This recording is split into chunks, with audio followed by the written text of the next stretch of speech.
In the quiet hours before dawn, the streets around Middlesbrough's red light district stood almost completely still. A thin mist clung to the pavements, blurring the glow of the street lamps and softening the distant hum of traffic.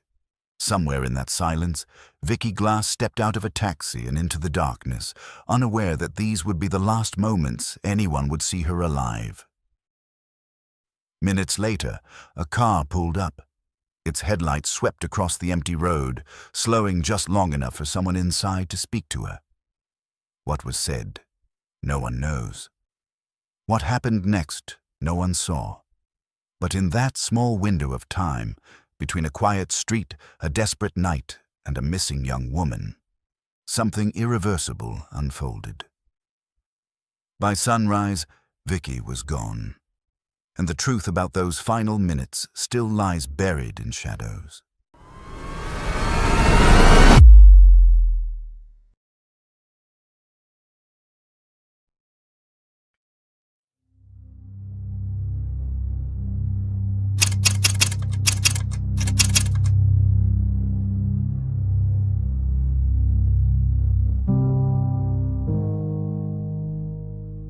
On September 21st, 1979, in Stockton-on-Tees, England, a premature baby girl fought for her life.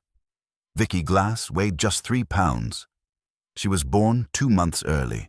Both she and her mother, Deborah, nearly died during childbirth. But this tiny infant was a fighter. She clung to life through those critical first hours, proving her strength from the very beginning. The world Vicky was born into was changing rapidly. Margaret Thatcher had just become Britain's first female Prime Minister that same year. The industrial towns of northern England were entering an era of economic transformation. Working-class communities like Stockton-on-Tees would feel these changes deeply in the years to come. Vicky's parents were Deborah and Anthony Glass. They already had one daughter, Claire, who was just a year older than Vicky. Because Vicky had been so fragile at birth, her mother developed an especially close bond with her. Deborah spent extra time caring for her youngest daughter, helping her grow stronger day by day. When Vicky was 6 years old, her mother remarried a man named Colin Goodall. The family expanded to include an older stepsister, Cheryl, and a younger brother, Thomas. The house in Stockton was lively and full of children. Despite having a hearing impairment from birth, Vicky never let it hold her back. She learned to read lips and paid close attention when people spoke. As a child, Vicky was quiet and delicate. She needed encouragement and support, but she was also loving and kind. Teachers at her primary school noticed how thoughtful she was toward other children. She looked out for kids who needed help. If someone was being bullied, Vicky would befriend them. If someone was struggling with schoolwork, Vicky would offer to help. She had a gentle nature that made other children feel safe around her. Around her family, though, Vicky showed a different side. She was bubbly and cheerful. She would laugh and play with her sisters for hours. Her mother remembered her cheeky smile that could light up a room. Vicky loved having her picture taken. She would pose for the camera with complete confidence, asking her mum to braid her hair so it would come out crimped and wavy when the braids were released. Her grandmother, Greta Hart, doted on her completely. She would take Vicky to the park and push her on the swings. She would bake cookies with her in the kitchen. Those memories became treasured photographs that the family would look at for years to come. When Vicky reached her teenage years, she attended Blakeston Secondary School in Stockton. She worked hard in her classes, despite her hearing challenges. But it was outside school where Vicky truly came alive. At 13 years old, she joined the Kiora Hall Jazz Band in Roseworth. Despite her hearing impairment, music became her passion. She loved everything about the band. The rehearsals gave her structure and purpose. The other band members became like a second family to her. She traveled to performances across the region, playing at community centers, care homes, and local events. She stood on stages and played for crowds, feeling the music vibrate through her even when she couldn't hear every note perfectly. For 5 years, the jazz band gave Vicky confidence, purpose, and joy. Her teachers described her as caring and thoughtful. Her bandmates knew her as talented and committed. She rarely missed a rehearsal. She practiced at home constantly. Music gave Vicky an identity beyond being the quiet girl with the hearing problem. In the jazz band, she was simply Vicky the musician, and that meant everything to her. Vicky remained close to her family throughout her teenage years. She lived at home with her mother, Deborah, and stepfather, Colin. She and her sister, Claire, shared a strong bond. After finishing school at 16, Vicky got a job at the sweet and savory factory in Teesside. It wasn't glamorous work, but it gave her independence and her own income. Everything changed when Vicky turned 18. She had to leave the Kiora Hall Jazz Band because of age restrictions. This loss devastated her. The band had been her safe place, her community, her source of pride and identity for 5 years. Without it, Vicky felt lost. She began searching for belonging elsewhere. Around this same time, Vicky started spending time with new people. She began going out more frequently. She wanted friends. She wanted to fit in and be accepted. But the crowd she fell in with was dangerous. These people saw Vicky's vulnerability and exploited it. They introduced Vicky to drugs, starting with softer substances and gradually moving to harder ones. Her vulnerable, trusting nature made her an easy target. She thought they were her friends. She couldn't see that they were using her. They would ask her for money. They would pressure her to try new drugs. Vicky, desperate to belong, went along with it. Drug addiction wasn't widely understood in the late 1990s the way it is today. There was more stigma and less support available.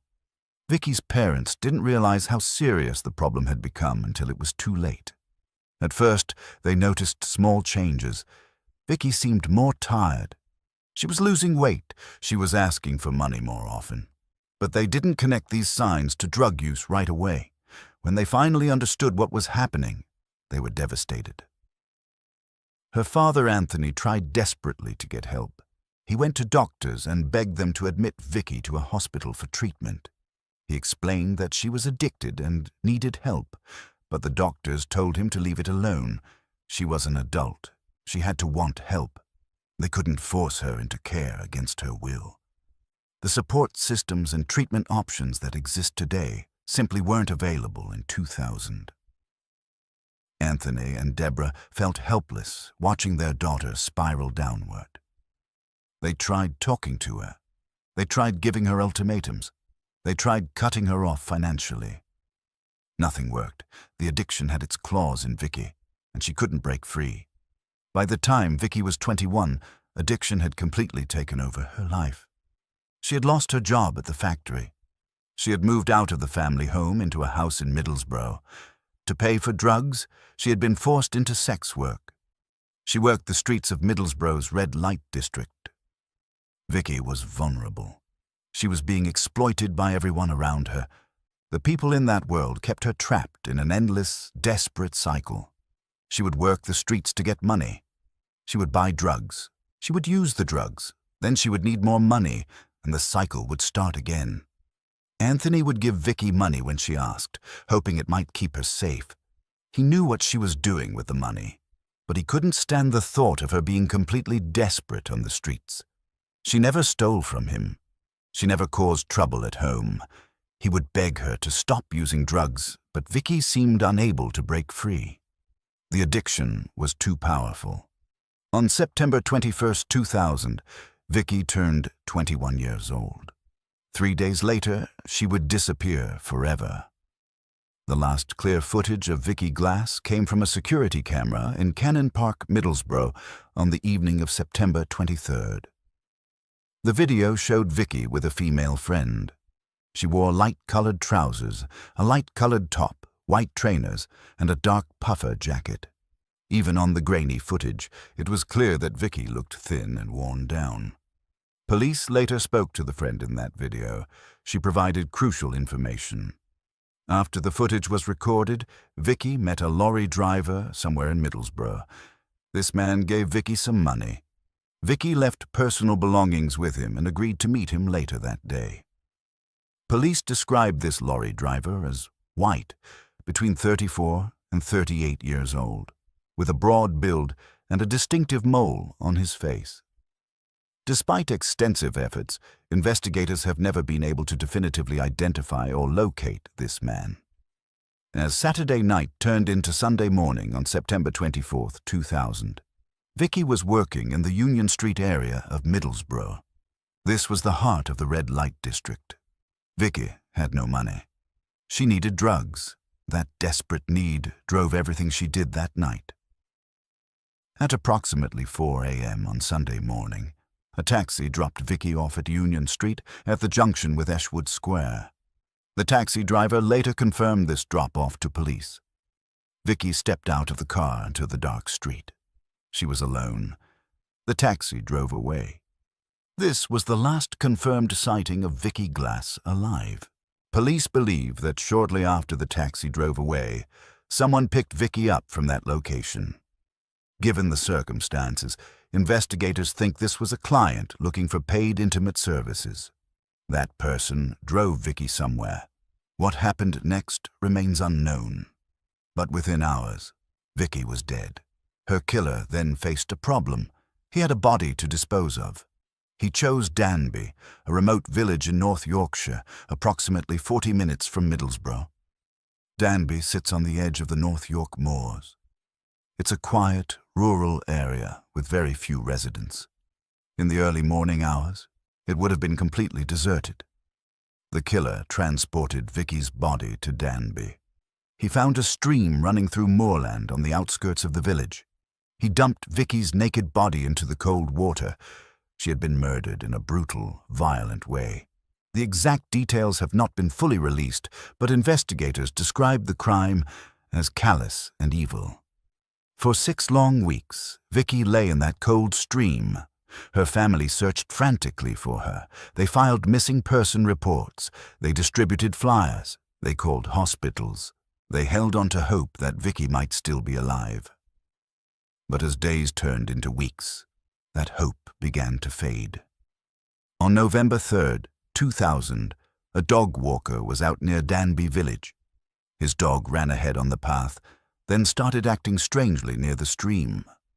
The walker approached to see what had disturbed the animal.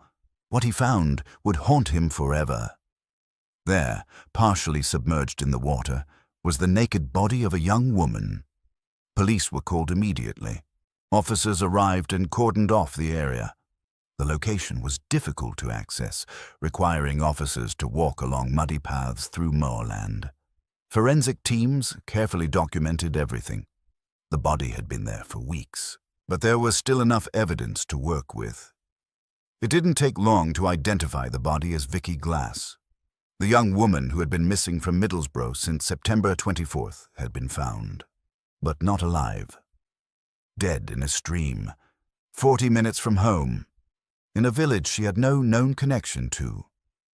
Colin Goodall, Vicky's stepfather, remembered the moment police came to their door. It was dark outside. He saw officers approaching and knew immediately why they had come. He opened the door and said, "Oh, you found her then." The officers asked to come inside. That's when Colin knew for certain. It was bad news.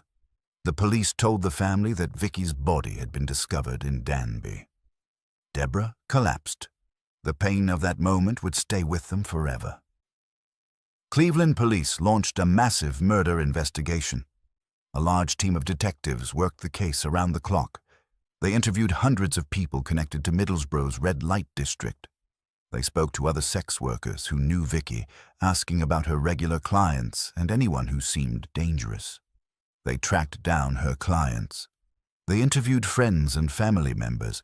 They canvassed the Union Street area, knocking on doors, showing Vicky's photo, asking if anyone remembered seeing her that night. The forensic pathologist conducted an autopsy to determine cause of death and gather evidence.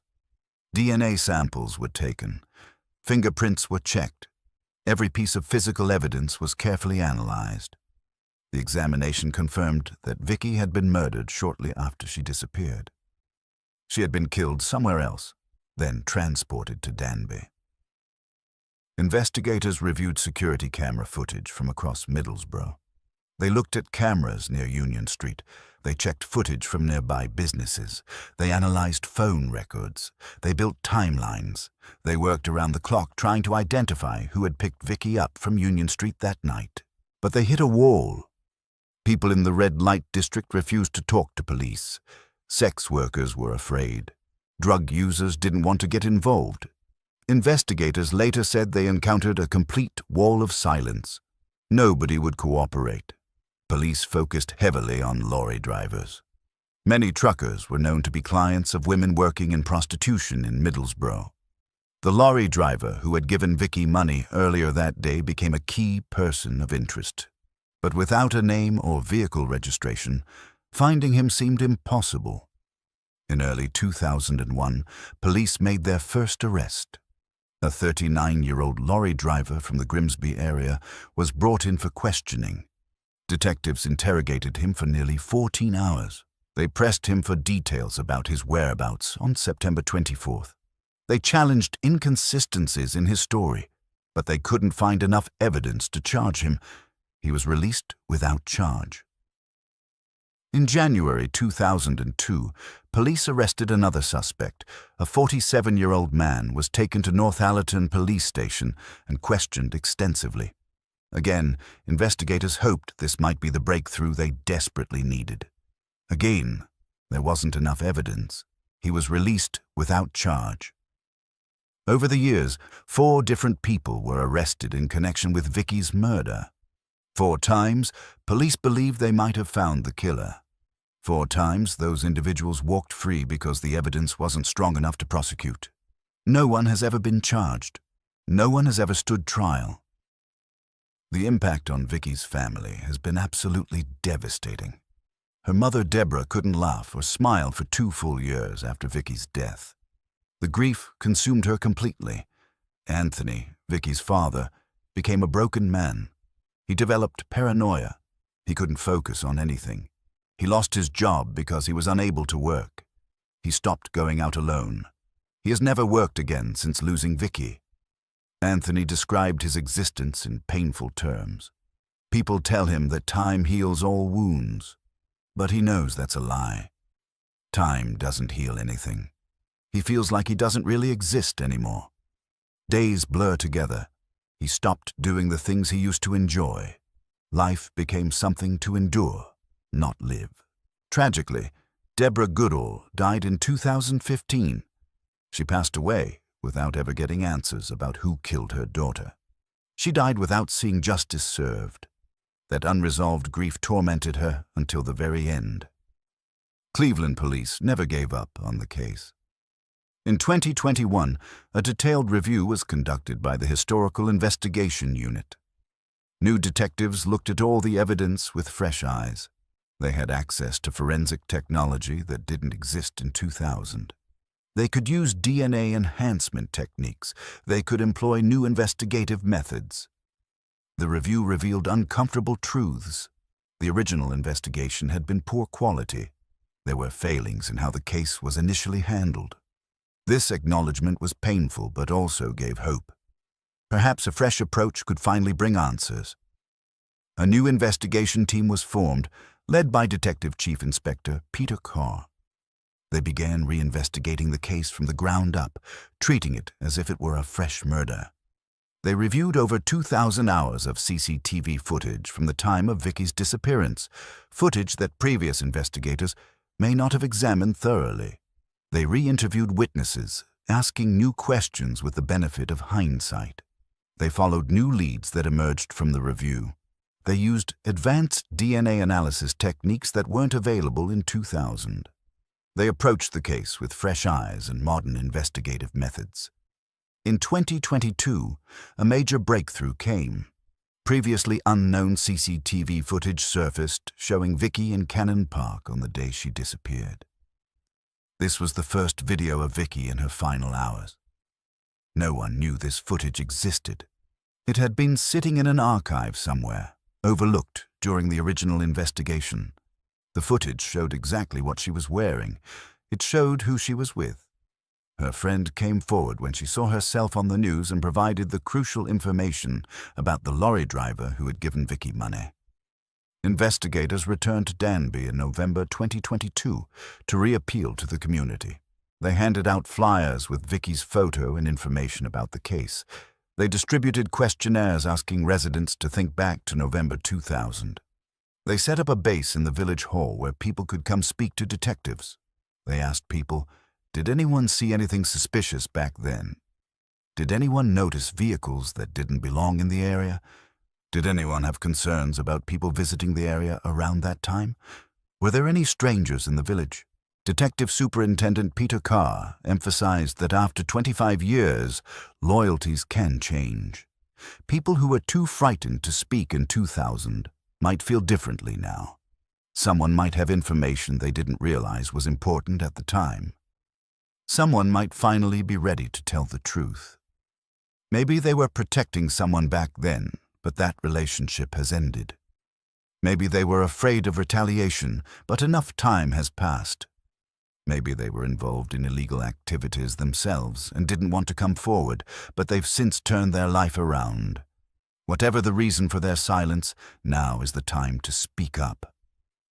Vicky Glass was 21 years old when she died. She would be 46 years old now. She should have had decades of life ahead of her. She might have gotten clean and rebuilt her life. She might have gotten married and had children. She might have achieved her dreams. Instead, her story was cut short by violence. Her family refuses to let her memory fade.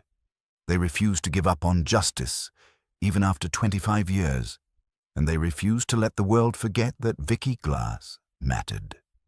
Thank you for watching and learning about Vicky Glass. Her story deserves to be told. Her family deserves justice. If you found this case compelling, please subscribe to the channel and turn on notifications. Share your thoughts about this case in the comments below. What do you think happened to Vicky? Do you believe someone out there knows the truth? Let's discuss this respectfully and keep Vicky's story alive. If you have suggestions for future cases, please let me know in the comments. Remember to like this video and share it with others interested in true crime. I'll see you in the next video. Until then, stay safe.